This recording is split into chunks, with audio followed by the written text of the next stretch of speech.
जय हिंद दोस्तों। काल चक्र की दूसरे नंबर की राशि जो कि एक स्थिर राशि मानी जाती है और जिसका स्वामी होता है शुक्र ग्रह। आप सभी जानते हैं शुक्र वर्तमान में उच्च का होकर के मीन राशि में गोचर कर रहा है। इसके साथ ही बुध भी है और सूर्य 14 मार्च को चला जाएगा मीन राशि में।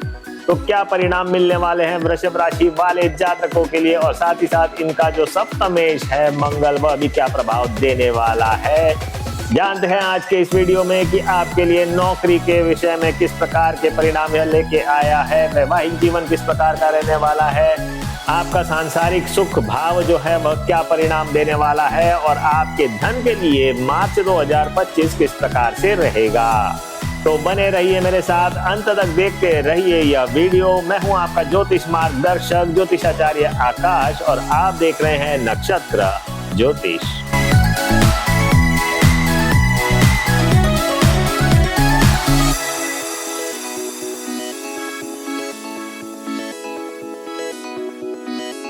सर्वप्रथम बात करते हैं सौर मंडल के राजा के बारे में, यानी कि सूर्य। सूर्य आपकी आत्मा का कारक है, आपके पिता का कारक माना जाता है और यह वृषभ राशि में हो जाता है चतुर्थ भाव का स्वामी।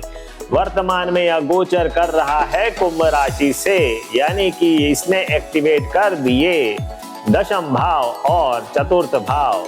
तो सूर्य ने एक्टिवेट कर दिए दशम भाव और चतुर्थ भाव को, और इसके क्या परिणाम प्राप्त होने वाले हैं वृषभ राशि वाले जातकों के लिए, आइए चर्चा करते हैं।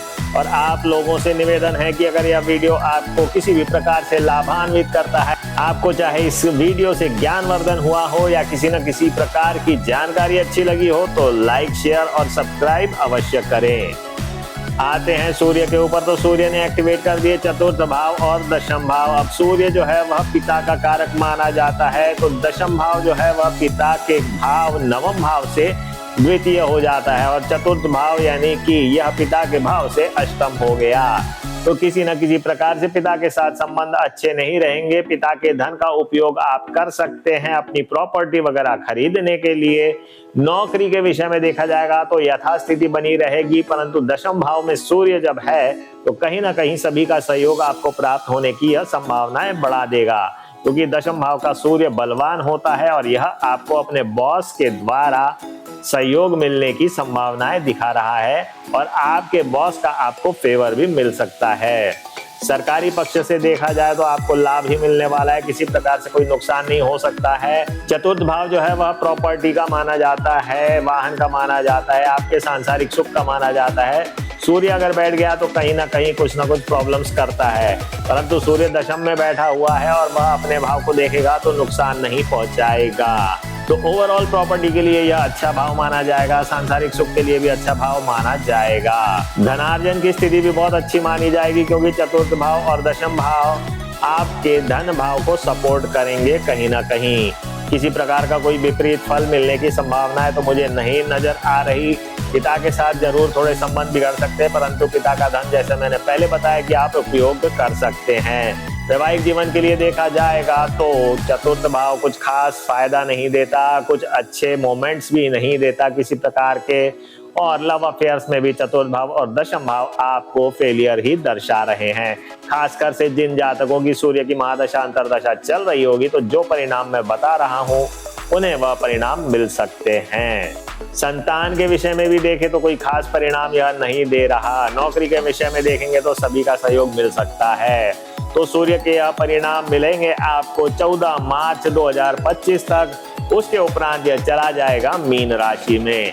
अब यह मीन राशि में चला गया तो इसने एक्टिवेट कर दिए 11th हाउस और 4th हाउस। एकादश भाव आपके मित्रों का भाव होता है, आपके रिलेशंस का भाव होता है, आपकी इच्छा पूर्ति का भाव होता है। तो सूर्य अगर इन सब भावों को रिप्रेजेंट करेगा तो क्या परिणाम देगा, जैसा मैं पहले ही कह चुका हूं, पिता के धन से या पिता के द्वारा आपको कहीं ना कहीं जमीन का लाभ हो सकता है, या आपको पैतृक संपत्ति मिलने के चांसेस बढ़ जाएंगे। साथ ही साथ यह वाहन योग बनाएगा, या फिर अगर आप सरकारी नौकरी में हैं तो लोन लेकर के आप वाहन खरीद सकते हैं या कहीं ना कहीं आप आवास भी ले सकते हैं। सांसारिक सुख के विषय में देखा जाए तो अच्छा ही भाव माना जाता है। तो ओवरऑल कहीं ना कहीं सूर्य जो है अच्छे ही परिणाम देगा जब यह मीन राशि में चला जाएगा। परंतु वैवाहिक जीवन के लिए कुछ खास नहीं रहेगा, क्योंकि वैवाहिक जीवन में सूर्य के बहुत लाभप्रद परिणाम नहीं प्राप्त होते। प्रेम संबंधों के लिए भी ठीक ठाक रहने वाला है, बहुत ज्यादा पॉजिटिव नहीं तो बहुत ज्यादा निगेटिव भी नहीं है, जिस प्रकार से पहले था 14 मार्च के।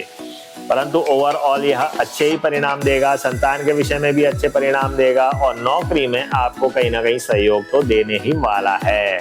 तो यह तो थे सूर्य के परिणाम वृषभ राशि वाले जातकों के लिए। अब हम चर्चा करेंगे कि मंगल जो कि मिथुन राशि में है किस प्रकार के परिणाम देगा। मंगल की बात करते हैं। मंगल सौर मंडल का सेनापति माना जाता है और यह स्वामी हो जाता है मेष राशि और वृश्चिक राशि का। अब मेष राशि और वृश्चिक राशि जो है यह वृषभ राशि से द्वादश राशि हो जाती है और सप्तम राशि हो जाती है। और मंगल जो है वर्तमान में स्थित है मिथुन राशि में, जो कि वृषभ राशि से द्वितीय राशि हो जाती है। तो इस प्रकार से मंगल जो कि पराक्रम का कारक माना जाता है, एडवेंचर का कारक माना जाता है, भाई का कारक माना जाता है, वह सिग्निफाई कर रहा है द्वितीय भाव, सप्तम भाव और द्वादश भाव। तो क्या परिणाम लेके आया है मंगल, आइए चर्चा करते हैं। मंगल ने एक्टिवेट कर दिए सेकंड हाउस, 7th हाउस और 11th हाउस। तो मंगल विवाह करवाने के लिए बिल्कुल बाध्य हो गया है। तो जिन जातकों की वृषभ राशि है, गुरु का गोचर भी फेवर कर ही रहा है और विवाह की उम्र हो चुकी है, वह विवाह हेतु कहीं ना कहीं किसी प्रकार से प्रयत्न कर रहे हैं, तो विवाह होने की संभावनाएं यह मंगल बढ़ा देगा। खासकर अगर उनकी मंगल की महादशा अंतरदशा चल रही होगी तो विवाह की संभावनाएं बिल्कुल स्पष्ट नजर आ रही है। विवाह होने के पूरे चांसेस बन रहे हैं। द्वादश भाव आपके खर्चे भी दर्शाता है और मंगल जो कि द्वितीय भाव में स्थित है और द्वादश भाव का भी सूचक है, तो कहीं ना कहीं आपके घर में, परिवार में वृद्धि की संभावनाएं यह दर्शाता है। साथ ही साथ धनागमन भी अच्छा होगा। अगर आप व्यापार करते हैं तो व्यापार में भी आपकी अच्छी कमाई होने की पूर्ण संभावनाएं यह दर्शा रहा है। लोन रिपेमेंट भी अच्छे खासे हो सकते हैं। और बात करते हैं कि भाई नौकरी के लिए यह कैसा रहेगा, तो नौकरी के लिए बहुत अच्छा तो नहीं माना जा सकता, परंतु ठीक ठाक कह सकते हैं कि सामान्य स्थिति यह दर्शा रहा है। वाणी के स्थान में आपके मंगल बैठ जाए तो कहीं ना कहीं आप वाणी के माध्यम से लोगों से झगड़ा मोल ले सकते हैं, तो इस बात का आपको ध्यान रखना चाहिए। बुध वैसे भी वाणी का कारक माना जाता है और मंगल जो है वह बुध की राशि में चला गया, तो आपकी वाणी से कहीं ना कहीं लड़ाई झगड़े की संभावनाएं बन सकती है। वैवाहिक जीवन के लिए अच्छा ही है, प्रेम संबंधों के लिए कुछ खास नहीं माना जाएगा, क्योंकि मंगल एक ईगो भी दर्शाने वाला प्लेनेट है। स्वास्थ्य के दृष्टिकोण से देखा जाए तो द्वितीय भाव, सप्तम भाव और द्वादश भाव में से द्वादश भाव ही खराब माना जाएगा। मंगल अगर सेकंड हाउस में आ जाए तो कहीं ना कहीं दांतों से रिलेटेड या फिर आपके कंधे में किसी प्रकार की परेशानी कर सकता है और ब्लड रिलेटेड कुछ ना कुछ प्रॉब्लम्स यह दे सकता है। तो इसके लिए आप 11 मुखी रुद्राक्ष धारण करेंगे तो आपके लिए उत्तम रहेगा। हनुमान चालीसा का पाठ करें तो बहुत फायदेमंद साबित हो सकता है, परंतु जो भी पाठ करें भगवान के सामने समर्पण करके करें। ये नहीं कि आपको कुछ फायदा मिलना चाहिए, इसलिए अगर आप करेंगे तो आपको कोई लाभ मिलने की मैं गारंटी नहीं दे रहा, परंतु भगवान के प्रति आपका समर्पण अच्छा रहेगा, आप पूर्णतः समर्पित रहोगे और हनुमान चालीसा का पाठ करोगे या 11 मुखी रुद्राक्ष धारण करोगे या 3 मुखी रुद्राक्ष धारण करोगे तो आपको निश्चय ही अच्छे फल प्राप्त हो सकते हैं। तो यह तो थे मंगल के परिणाम। अब हम चर्चा करेंगे बुध के बारे में, जो कि वृषभ राशि वाले जातकों के लिए बहुत अच्छा परिणाम लेके आता ही है। वह किस प्रकार के परिणाम देगा देखते हैं। बुध यहाँ स्वामी हो जाता है द्वितीय भाव का और पंचम भाव का, और यह स्थित है मीन राशि में। बुध नीच का होकर के एकादश भाव का सूचक है, साथ ही साथ यह द्वितीय और पंचम भाव का भी सूचक है।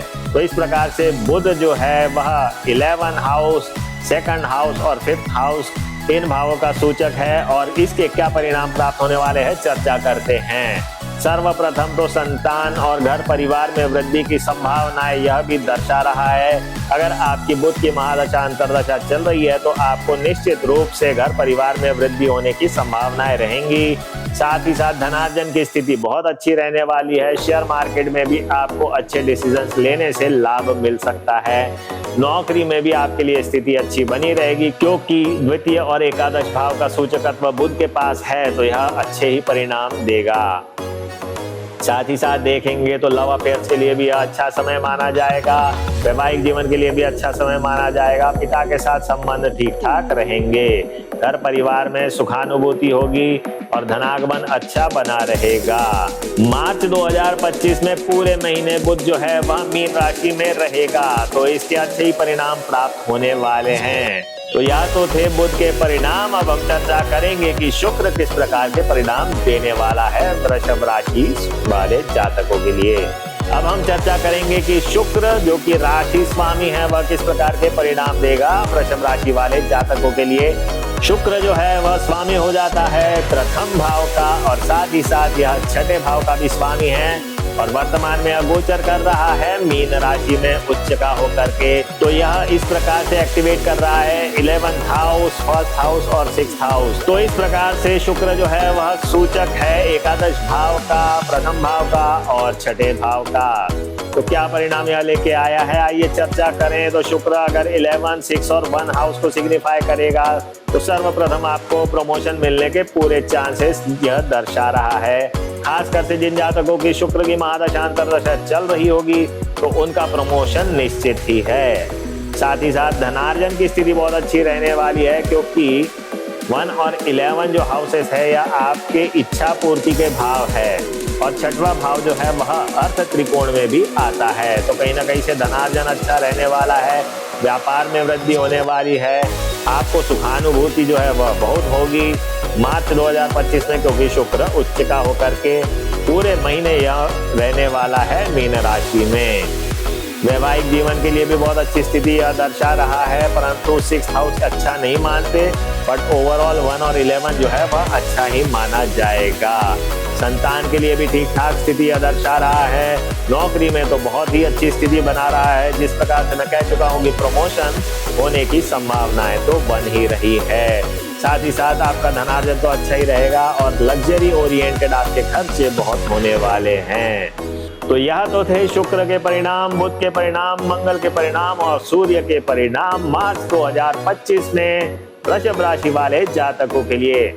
आपको यह जानकारी अच्छी लगी तो लाइक, शेयर और कमेंट अवश्य करें। और आपके जीवन में किसी प्रकार की कोई समस्या है जो कि ज्योतिष के माध्यम से हल हो सकती है तो आप हमसे संपर्क कर सकते हैं। आपको रत्न चाहिए, रुद्राक्ष चाहिए, यंत्र चाहिए, या आपकी जन्म कुंडली भी ना हो तो भी प्रश्न कुंडली के माध्यम से भी हम आपकी समस्याओं का हल कर सकते हैं। आज के लिए इतना ही प्रिय दर्शकों। जय भारत।